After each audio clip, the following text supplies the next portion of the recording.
Salam dəyərli izləyicilər. Deməli, Lənkəranda Cənub Hazırlıq Mərkəzi məktəblilər arasında sınaq imtahanı keçirilir və bu sınaq imtahanı da hər şagirddən, yəni o sınaq imtahanında iştirak edən şagirddən 8 manat yığılıb və sonradan bildirilir ki, Olimpiya kompleksində bir viktorina formasında bir yarış keçiriləcək və yüksək bal toplayanlar hədiyyə qazanacaqlar və ümumiyyətlə püş yapılacaq və s.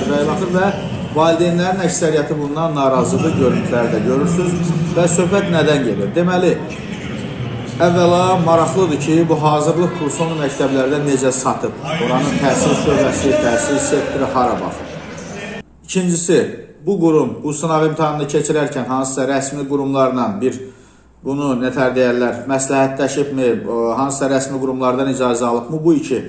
Üçüncüsü, ümumiyyətlə maraqlıdır ki, nəyə görə məhz hazırlıq kursuna, həmin hazırlıq kursuna gedən şagirdlər mükafatlandırılıb, əsas hədiyyələri onlar qazanıb. Məsələn, 600-650 bal toplamış digər şagirdlər kənarda qaldığı halda həmin bu Cənub hazırlıq kursunun şagirdləri, ondan sonra nətər deyərlər, oranın iştirakçıları daha bahalı hədiyyələrlə təltif edirlər. Nəyə görə məktəblilərin, uşaqların belə hissləri ilə, duyğuları ilə oynayırsınız? Ümumiyyətlə, sizə kim verir bu icazəni? Ayıb deyilmi? Yəni, bu nə dərəcədə ədalətlidir, nə dərəcədə doğrudur? İstəyərdim ki, sizin də bir mövqeyinizi bununla bağlı öyrənək, amma hər halda ortada elə faktlar var ki, əslində mövqey öyrənməyə ehtiyac qalmır, amma bütün hallarda yenə də bax, bu icazəni kimdən almışsınız?